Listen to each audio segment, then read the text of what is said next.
Ladies and gentlemen, you are now tuned in to Disarranged Talk Show. Joining you live from B More and the D, your hosts, Andrew and Matt. Please like, subscribe, and comment. Oh boy. What's going on, everybody? Welcome. Happy Friday night, episode 46 of Disarranged Talk Show, where a healthy network is a strong network. I want to start off tonight. We're doing some well-needed thank yous across the board. The first thank you is going out to our friends up north in South Philly, Sal and Barb, for whooping on a great 247th birthday for the United States Marine Corps. Please check out Sal and his bar's story down in the description below. You can find him on Facebook. And if you ever find yourself in 10th and Oregon in South Philly, definitely stop in, have a drink. It's something you won't regret. Moving on, we want to thank all the guys from Romeo Battery that was able to make it out to the event.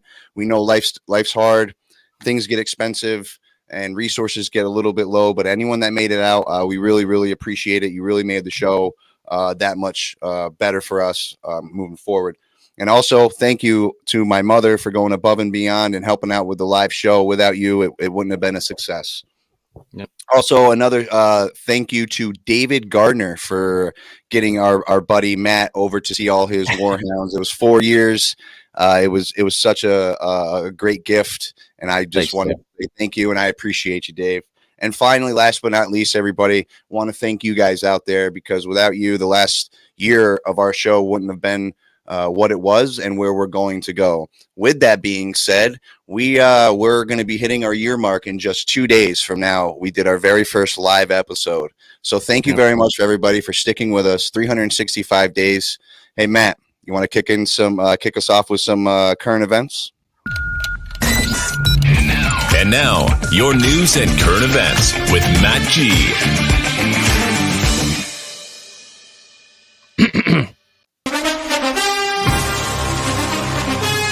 You know what time it is, buddy. It is week 11 in the NFL, ladies and gentlemen, and we are going to do our picks for this week.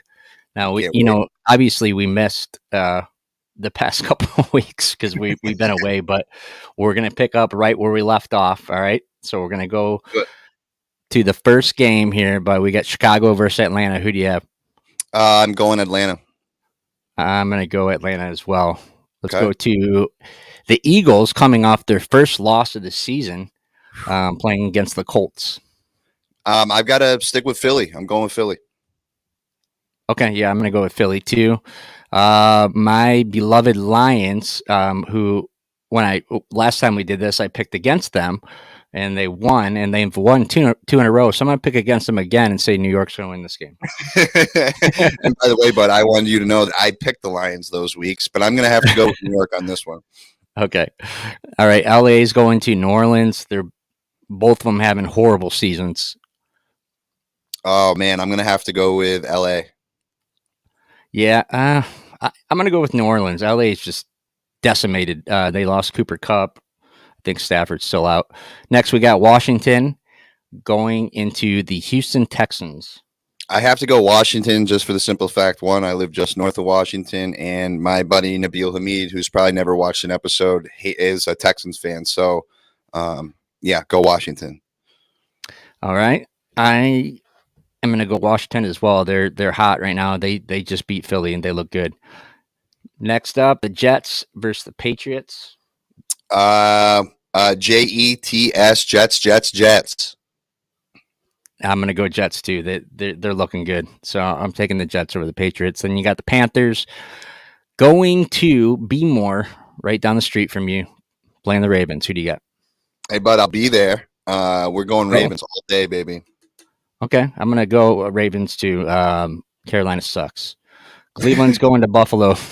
Who do you got in that one? Oh, my goodness. I'm going to have to go Buffalo, stick with my New York team. Yeah, I'm going to take Buffalo in this too. The Raiders are going to play Denver. It's a horrible game. It's going to be painful to watch. Denver. All day. Yeah, I'm going to go Las Vegas on this one. Got the Cowboys going to Minnesota. Dallas just kicked the can and lost their game against Green Bay last week, which they shouldn't have lost. Who do you got? I've got Minnesota. Shout out to my sisters and Ronnie Pajak. I'm going Minnesota too, definitely. The Cincinnati Bengals are going to the Pittsburgh Steelers. Bengals. I'm going to go Bengals in that one too. Then our last game is the Kansas City Chiefs going to Los Angeles to play the Chargers. Whew, I'm going to go with Chargers. I'm going to go with the Chargers too. Damn, listen, Matt, we've never been on this. I know. On the same page. It's some of these games are going to be absolutely horrible. I mean, it's going to be like watching paint dry. It's really, really bad. But I want to get into some yeah, it's going to be bad. I want to get into some VA news real quick. Right. The VA has came out with a new suicide prevention program. Well, I'll start by highlighting the fact that the suicide rate amongst veterans, once that used to be 22 a day, is now 17 a day. So that's looking up, right? Yeah. They're starting a new suicide prevention program called Lethal Means Safety. And what they define as lethal means is it's a mean to be lethal. So it would be a gun, medication, anything like that. So basically what they want to do is train their staff, okay, and have them identify people who are in those crises and encourage them to maybe put a lock on their gun, or find a safe place to store it, find a safe place to store their medications, stuff like that. They recently just had an inspector general report and just got trashed in it because they found out that like only 19% of the staff have been trained in it. Really? And half of the staff that got trained in it failed. Question: do they have is there any type of statistic that shows if perhaps guns are locked up? Because I know that with suicide, it's literally moments, right? We have literally moments to make changes. Yeah, so that they say that's why they say this is going to work. They say that crisis time is usually only lasts a few moments, and if someone can't find that lethal means that they want to use, they usually don't go to a second one. Right. So, right. And they say that it usually only lasts at the most an hour, right? So there's enough time to respond to that. But it's got a lot of backlash and controversy, because I think some lawmakers are seeing it as infringing on Second Amendment, and, maybe telling a veteran to put their gun somewhere else, or removing a gun from their home.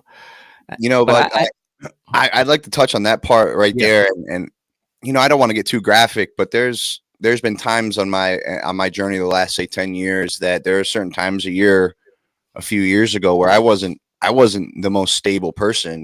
But I've also take a good accountability and self-reflection of myself when it comes to that. And so for me, what I did is I would put my things in a safe coming up to that time of year, around those times. And I literally would just go to my friend's house. I'd hand it to him, hand him in the safe with the keys. And he never once asked me. And I always thought that was very honorable of him, never to really question why are you handing me a safe with keys and telling me don't ask questions when I come back and ask for it. I'd like it back. It took me, I did that first year, and then we were out on a hike probably 6-7 months later, it was that springtime.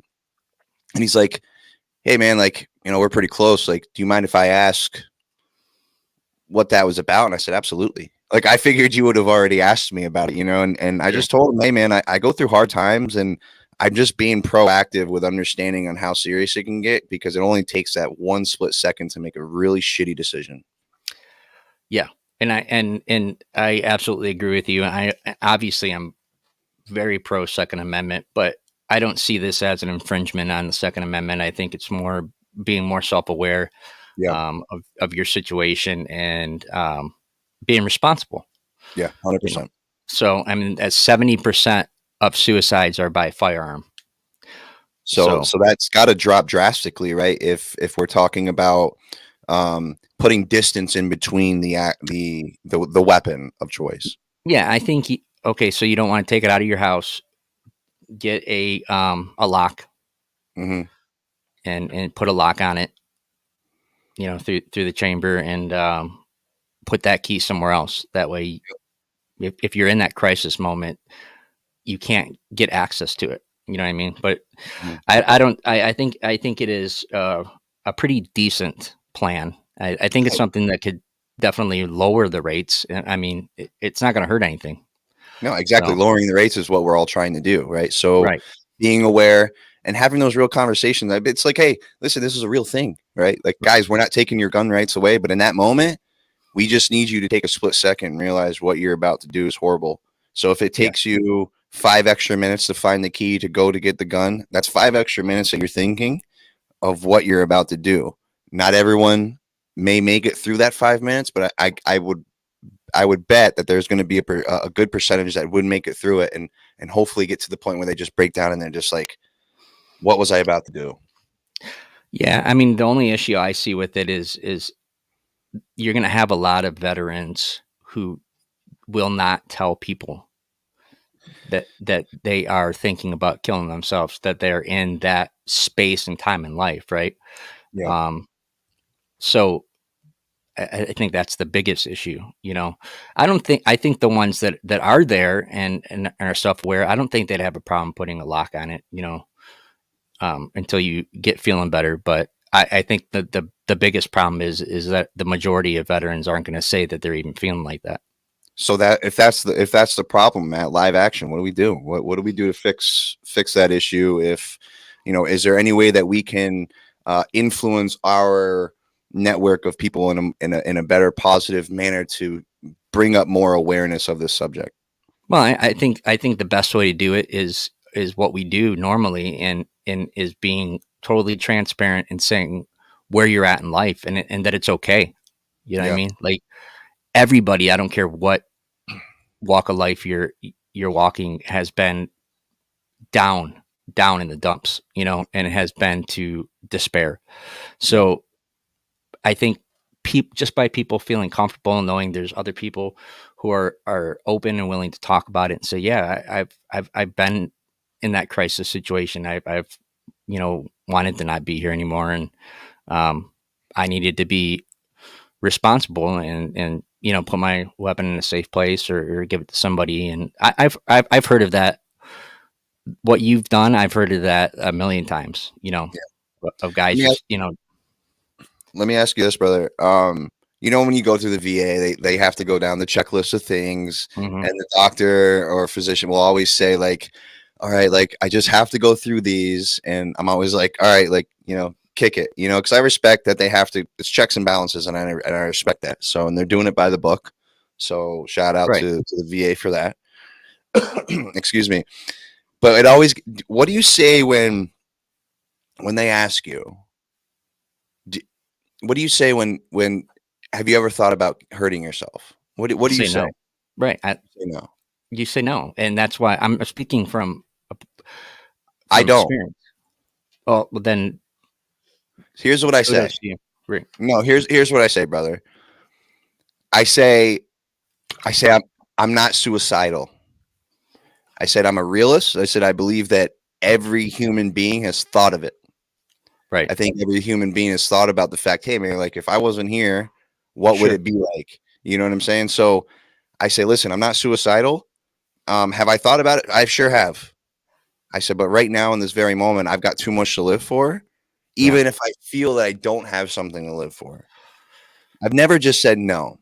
For whatever reason, I'm just like, dude, I'm lying to him, because I have thought about it. And if you're watching and you haven't, good for you. Truthfully, good for you. But I feel like anybody that's been really down, it's crossed their mind. Not that they would ever do it, but it's crossed their mind. I think it's a normal thought when life is bearing down on you, and it doesn't look like there's a light on any tunnel. Yeah, it's a normal thought. It's like, I'm done doing this. And I agree with you 100%. I think the majority of people have been there. So I applaud the VA for using these statistics and trying to find a creative way to further lower the possibility of a veteran taking his own life with a firearm or medicine or whatever the case might be. But yeah, I thought that was interesting. That was a good topic, brother. What else you got for us? Well, something a little more lighthearted. I know how you like these lists, these polls or lists. I came Yep. across one Okay. online today. This is a special one. It is 15 things guys want to hear Oh, from a buddy, woman. Or bring me in closer for this one, buddy. Let's talk about it. Yeah, I want in on this one, buddy. Kick it off. Let's Are we going from number 15 to 1, or are we going 1 to 15? What are we doing? I don't think they're in any specific order of like priority or they're just 15 things. Right.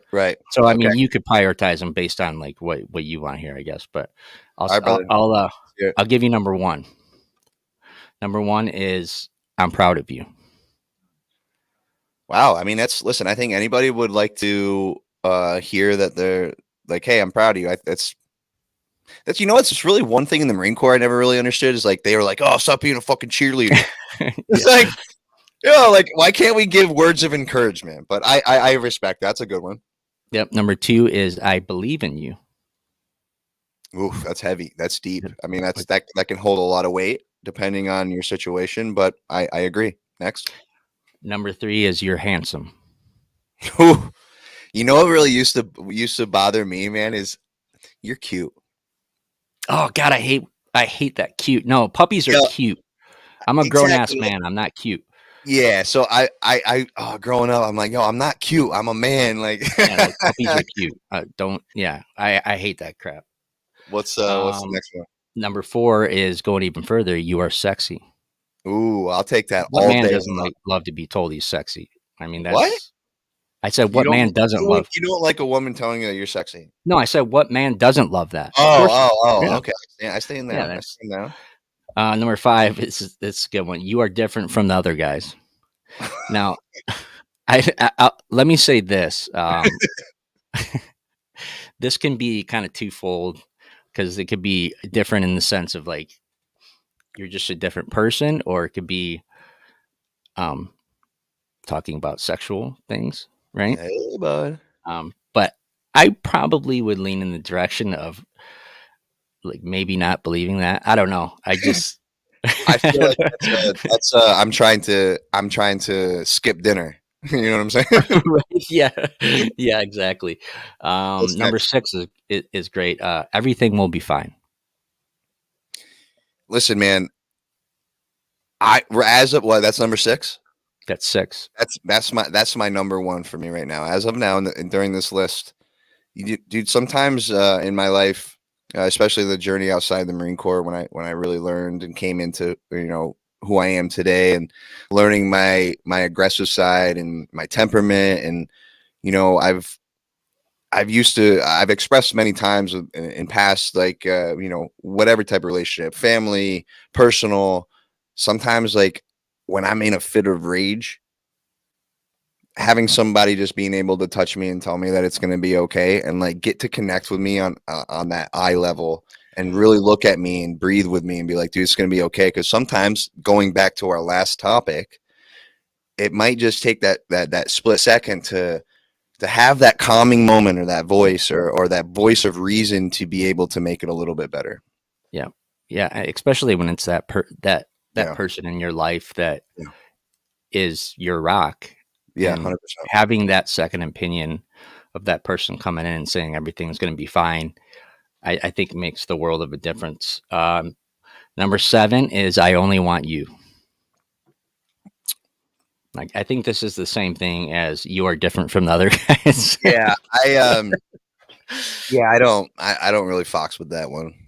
I mean, yeah. Number 8 is you make me happy. Yeah, I think anybody would like to hear that you make them happy, or vice versa, whatever. I think that's a good one. Number 9 is a great one. I respect you. Yeah, huge. Now that comes with that respect word has to come with a lot. You have to. I feel like there's a level of different knowing of that person. If you can't just say, because I respect humans, right? I respect men and women. But if I come up and I'm in a relationship and I tell you that, like, I respect you, it's such a deeper meaning. It's because not only do I respect you as a person, I respect your values. I respect who you are to me as a person, right? What you do for me in turn is how you make me feel is how I try to make you feel, and working together. That's a good one. I like that. Yeah, number 10 is interesting. What do you think about this? So asking your opinion on something. Oh, okay. I was like, what, are you going to say? No, I'm not asking you. I'm saying like actually asking your opinion on the actual situation or whatever. What do you think about this? Yeah, I think as long as on the other side you're honest with your true feelings, I think that's big. A lot of times I haven't been, knowing that like the other person might want to do something, or but as long as you're honest on the back end, yes, I think that's fair. Okay, number 11 is I am sorry. Yeah. Acknowledging fault is always good, whether you're in a professional setting or a personal setting. I think acknowledging fault's good. I used to be in a relationship where I'd say sorry, and the person would always just be like, "I'm tired of hearing sorry." It's like, well, what the hell else? Well, you can't be sorry if you keep doing it. Right. Well, no, like no, but it doesn't have to be about the same thing. She'd just be like, "Well, I'm tired of the sorries." It's like, well, I'm human. I'm gonna fuck up. I'm acknowledging that I screwed up. I'm saying I'm sorry. Like, what do you want from me? I mean, sometimes that's all you can say, right? Exactly, man. I mean it. Next. Number 12 is I trust you. I don't know if I'd like that one. Why I feel like to acknowledge trust like that sometimes is it might be a facade, if you will. Yeah. Well, remember, this is things you like to hear, right? It just feels nice to hear that. I mean, yeah. That doesn't really, yeah. Yeah, it doesn't really do anything for me. 13's a good one. This is let's do this together. Yeah. I think it's important. Like everything will be fine. Like we're going to do this together. Yeah. It's knowing that through thick and thin, you're going to be with somebody, or that person's going to be with you is cool. I like hearing that. 14's a very popular one. Have a good time with your friends. Going out with the boys. Yeah, go out with the boys, go out with the girls. Absolutely. It's super important. And I think that says the trust without saying the trust. Right. Does that make sense? Like I've expressed that 100 times. Hey, go out, have fun with your friends. It's already a level of trust that it's there. Like I want you to go out and while out and do your thing and do whatever you want to do, right? If it's not wild, whatever, but go out and have fun and not worry about anything. Yeah, and I think ultimately you're never going to be able to control what a person does. So if someone wants to cheat on you, they're going to do it whether you try to keep them in a house or not. You know what I mean? So you can only control what you can control. Right. And our final one, number 15, is probably the most popular one. You were great last night. Hey. now we're talking about now that's probably is that a new one for you? When did you become a comedian, pal? Jeez Louise. I had that one lined up all day. You're sitting at your office just waiting to talk about this. It's a dad joke one-liner right there, but that was special. No, that was good, man. I appreciate you bringing both those topics to the table. I think the VA, anything the VA does to help save lives, in my opinion, is good to go. They're trying to think outside the box. They're looking at numbers. That's what we're at. We're a huge society of numbers don't lie and statistics, and so anything they can do to curve that number downwards, I'm with it. And these 15 topics, dude, I love where you find these, man. Keep them coming. I really do enjoy them. They're pretty cool. They're fun. They're interesting, and they're good talking points. But I thought that list was pretty good. There were some good ones in there that I thought, like the I believe in you, I'm proud of you, things like that. Yeah, dude, there was a couple in there that like really, if you had to pick one or two, I could definitely pick one or two. Yeah, I could probably get to one for sure on that list. But listen, brother, I've been excited for this part of the freaking show all week.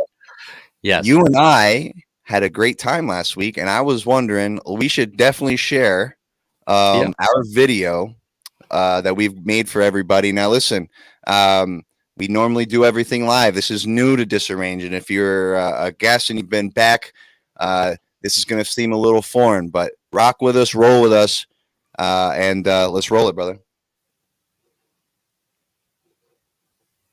I hope you enjoy it. Matt and I worked really hard to get up to the Marine Corps birthday in Philadelphia. So this 6-minute clip that you're about to see is from the beginning to the end of just the beginning of our interviews. In the coming weeks, we're definitely going to be showing you all the interviews that we had and compiling some of our content. Please like, share, and subscribe tonight. Thanks for joining us.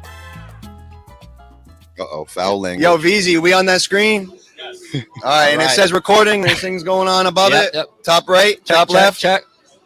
Yeah? Fucking hey, buddy. Cheers. What is going on, ladies and gentlemen? Welcome to Disarranged Talk Show. I'm your host, Andrew Turner. We are in Philadelphia, Pennsylvania, the birthplace of the Marine Corps, 247 years young. If you haven't noticed, I got somebody with me.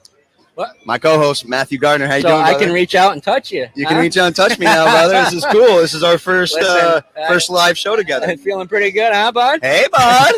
Listen, ladies and gentlemen, when I tell you the amount of planning, dedication, preparation it's taken to get to this point, we have a lot of people to thank, especially those viewers and watchers, people behind the scene that have been pushing this to make this day happen. We're here. We are in the epicenter of the United States Marine Corps. Yep. Where it all started. Yep. The spot we have is unbelievable. We're looking right at the stage right now. We have prime real estate. I'm excited. I'm pumped. We're going to have some great content today, great interviews. Absolutely. And we're together. That's the biggest thing. So last year when we were out here running around advertising the show, we hadn't even shot our first show yet. Right. We were telling people, hey, we're going to do this. Yep. And 365 days later, it's really incredible on what you can accomplish when you put your best foot forward. And I think that is why Matthew and I, part of the reason we started this show is not to only challenge ourselves and see if we can commit to something like this and be creative, but we also wanted to be able to connect with military members and just human beings in general, right? That's absolutely correct, Andrew. We started it to really create an atmosphere and a place where people could come and be themselves and feel okay with not being okay. And we knew a year ago that we would be here. Yep. Ladies and gentlemen, if I could capture the atmosphere here, this is the Super Bowl of the Marine Corps in here. Semper Fi, brother. Semper Fi, warrior. How we doing? Hey, brother. we got all of our brothers and sisters in arms out here. We're going to have some great interviews. I hope you enjoy the content as much as we're enjoying making it. And, absolutely. I'm telling you, when I tell you we're going to enjoy our day, we're going to enjoy our day, right? Cheers to the birthday. Cheers to the birthday, brother. All right. I love you, man. It's great to have you here. I'm glad you made it. You sacrificed a lot to be here, and I really do appreciate it. Motherfucker, we're doing it. We're doing it, We're brother. doing this damn thing. Cheers, brother. Happy birthday, Marines. Do you want to invite the guests in, make sure that they're... What?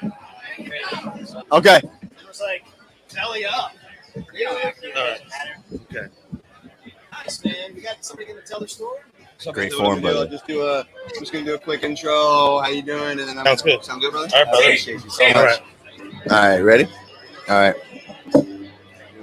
Hey, what's going on, everybody? It's Andrew with Disarranged Talk Show. We are live here in Philadelphia, Pennsylvania, the city of brotherly love. 247 years of beautiful history in the Marine Corps. I'm joined here with Michael Boll. He's the president of the New Jersey Veterans Network. How you doing, Mike? Good morning. Thank you for having me here. And Semper Fi. Happy birthday, Marines. I'm here with Sam, a United States Marine Corps veteran from 1999 to 2003. Can I drink on here? You can do whatever the fuck you want, bro. All right. I'm joined here with my good friend and Marine buddy, Robert. Robert, how you doing, brother? I'm doing good. I'm here, man. That's right. Happy birthday, 247 years. That's right. I don't even look 240 years old. There you go. Oh, I got a thing. Cool. No, you're looking good for your age, my man. You're looking real good for your age. So, all right, ladies and gentlemen, we're back.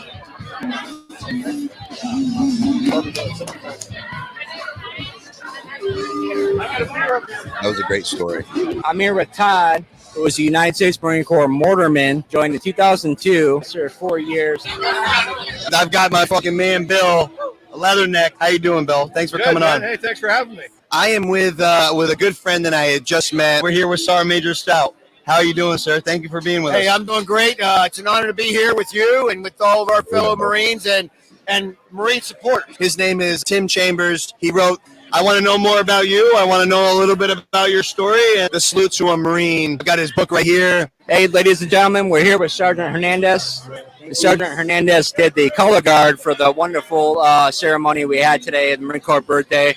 I'm sitting here with Sal. He's the owner of Tankie's Tavern, a.k.a. also known to you Salt Dogs out there as Cookie's Tavern. Sal's taking the reins and continue the Marine Corps tradition of having the birthday here and celebration. But the cool thing about Sal and his story and him purchasing the bar is he's got a really unique story that I think our viewers and everybody would like to say. So, Sal, thanks for coming on. I appreciate all your help for us, like getting set up here. And so tell our viewers a little bit about who you are and what your mission is. I have a woman here that I met 6 years ago, and we had no idea we had met up until last night. Michelle, say hi to the fans. Hi, everyone. Tell us why you joined the Marine Corps as a female. As a female Marine and just me in general, I joined the Marine Corps because I come from a rough upbringing. Okay. So I chose to better myself and get the fuck out of whatever I was in. We just met Brandon. How you doing? Talk your shit. How you been, brother? How you doing, brother? What's going on, everyone? Thanks for sticking around to the end of our clips. We had a blast in Philly, and we enjoyed every second of it. If you could, as always, please like, share, and subscribe. We appreciate it, and we appreciate your support. Stay tuned. We're coming back live. What do you think? You're a pile of shit. Why? Because I did it the first time, and you took you like 50. Oh my God, man. Listen, ladies and gentlemen, my man Matthew Gardner is the one take wonder. I have clips that I couldn't delete. Honestly, Matt, when we were going through this earlier, I couldn't delete them because I am a bull in a china shop, and I'm sitting down. I'm the one I'm always prepared. And brother, F this, F that. I'm pushing the mic away, and all of a sudden, this guy gets on here and crushes his take, literally first take. So I had to share with you our exchange afterwards, and that was good, brother. Listen, man, that Marine Corps event, what'd you think of the video, brother? Well, I mean, if anybody was wondering if I had a good time, I mean, I think it's pretty obvious on that. you didn't see me at the end of the video. So,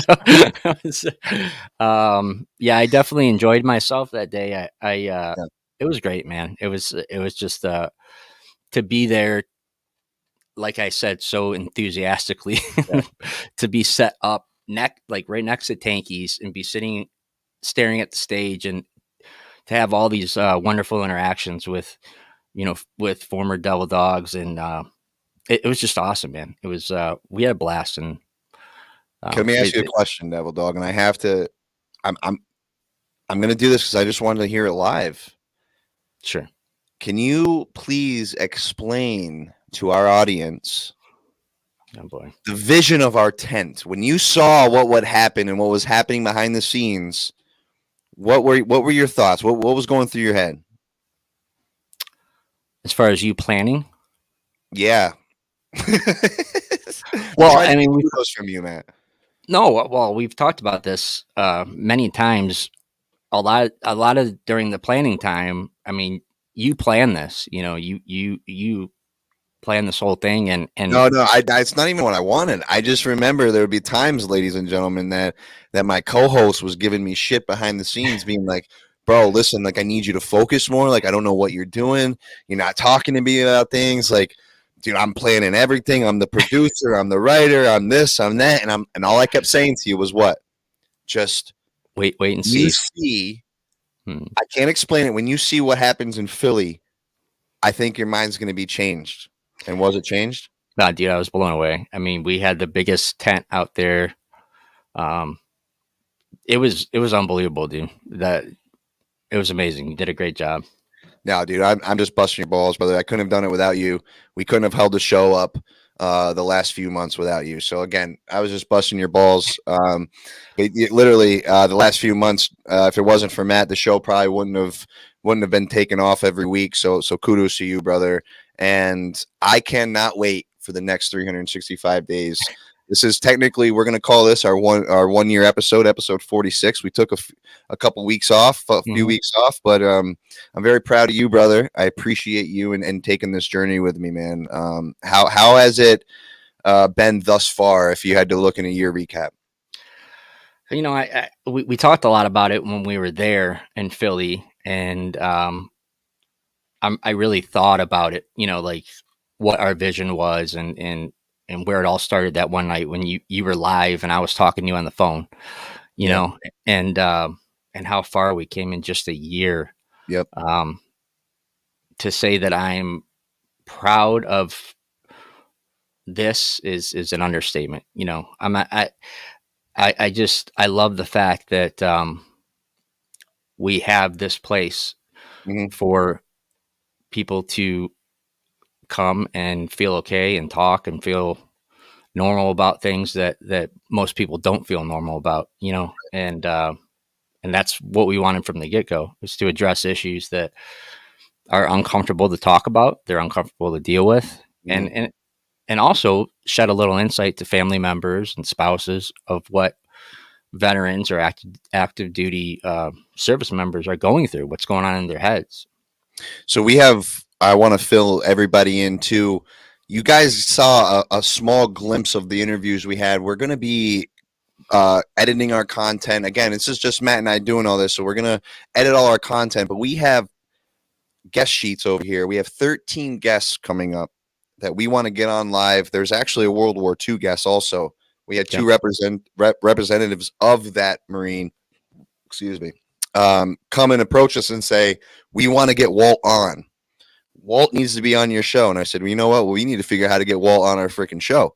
So absolutely. So that's just something coming down the pike. We really are looking forward to sharing that with you guys. But Matt, one thing I'll close this segment off, and I always like you saying is this network and this platform is for people to come on and feel okay with not feeling okay. And whenever you say that, dude, you know, we talk about it all the time, but it's just like, it kind of hits home. And I just appreciate you always reiterating that, because you know, we get busy and we also fall off our track too. So every time I hear you say that, brother, it just kind of reiterates that we're on the right path. We're doing the right thing, and it's a good little reset. So thank you. Thank you, bud. So I kind of wanted to jump into to kind of wrap up tonight of what this whole platform is kind of about, and the learning and the acceptance that has taken place in the last year. If you would have asked me 8 years ago, 10 years ago, when I first got out of the Marine Corps, that talking about everything was going to be beneficial for me and it was going to help me out, I would have told you you're crazy and to go piss up a rope. You know, here I am now. I have to say it's I was wrong, and I'm okay with saying that. I'll follow my own sword. So I can't not take notes of what we've done the last year, Matt, and I'm just very proud of where we've come. And I know now, talking about our story and our situation that affects us throughout the year, it has become easier. Now, we haven't necessarily expressed that easiness on air every time, but it's the behind the scenes that people don't see, that where we're starting to get more comfortable. We've been on 2 different podcasts and we've shared our story, and it is becoming easier to talk about, and finding the little things that I thought I forgot, but then talking about them, like, wait a minute, that was a key piece of this story. So I say all that to say this, that I guess I have to come clean and say I'd be a hypocrite if I didn't take that lesson that we've learned this last year and not apply it to other parts of my life. So with that being said, I've never really, we talk about it offline, but this is my first time ever really publicly probably saying anything about it, but I never really talk about my daughter at all. And, I know you had to leave your daughter to come to the Marine Corps birthday. So that whole time, whether your daughter knows it or not, she's never really met me physically, but virtually. I remember when your daughter was born, dude. I remember, coming back, and I remember calling the date, and you and I had a lot of conversations in Afghanistan about your situation and children. And you're like, dude, I would love to have my own kid. And that happened for you. And I remember when that happened for you, and when you guys got pregnant, and that whole situation I was around for, and I was very blessed to have that in my life. And so we went to the Marine Corps birthday, and I remember you saying, Mallory, sweet girl, happy birthday. I'm sorry Daddy can't be there. Dude, so like the last year I've taken a lot of notes, and I've watched you and your daughter. It's magical. It's something that I in my life never felt that I was able to have or I deserved. So moving forward, I need to address this situation that I'm currently going through with my daughter. So there's a lot of other people out there going through the same type of shit where they kind of suppress it so much where all of a sudden 10 years goes by. But life for me is coming in full circle to be able to try to talk about it, because I'm starting to land on my feet. So I say all that to say if we could do this in 365 days with the show, and now I feel so much better and on a mission. I'm on a mission again. Yep. And so now it's time for another battle. And I don't think I could approach the battle without this platform and without you and everybody listening. So I'd like to just kind of bring that up and let you know, man, I appreciate the lessons you've given me the last year with your daughter and how you've kind of showed me how you are as a father. It's given me hope to pursue that for myself, something that I never thought that I was capable of or I deserved. Well, man, brother, I appreciate those kind words. And I think, obviously, if anybody's ever heard me talk, you've heard me talk about my daughter. She is the epicenter of my heart and my whole soul.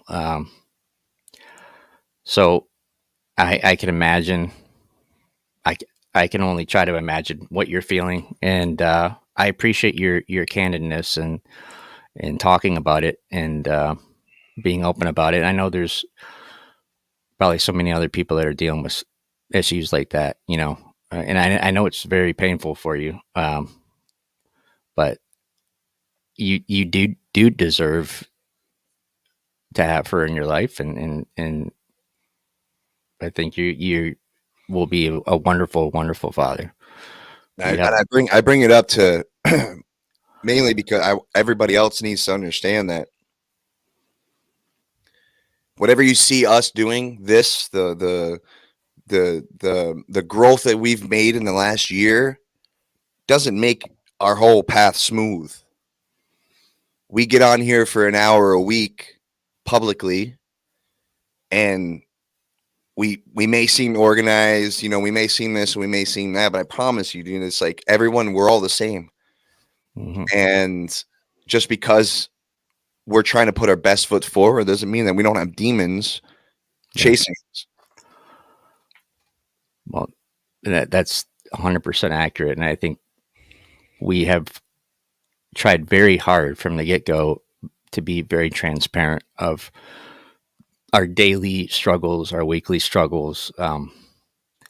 We knew when we were going to do this, we were going to start doing this, that the only way that it would work, the only way people would feel comfortable to talk, is if we talked. Yeah. And like you said, the more we've talked, the better our lives have got. Yeah. And I haven't upheld that.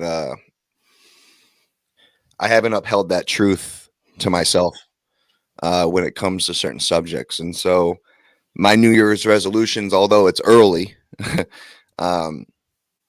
my commitment to you and commitment to everybody watching is I want to get back to our roots. I want to get back to utilizing this openness and this transparency through other problems in my life. We started to address this veteran thing. We've already started to address that trauma. I'd be a hypocrite. We would be hypocrites if we didn't progressively, actively work through other issues. And we've said that in the beginning too. As long as we're staying true to ourselves and we're doing it for us, and then we're going to continue doing this. And not that I fell off that side, you know what I'm saying? Not that I lost that, but no, and I think it's hard. It's tough. It is, and I would guarantee you, anytime we've had anybody on the show or have talked about any of the topics we've talked about, one of us or both of us have or were dealing with that issue. Yeah, at some point of our journey outside. Yeah, 100%. Right. So yeah. I mean, I think that's important, is we know our story is everybody else's story. It's pretty common, you know what I mean? And that's I think that's what makes this place special. So,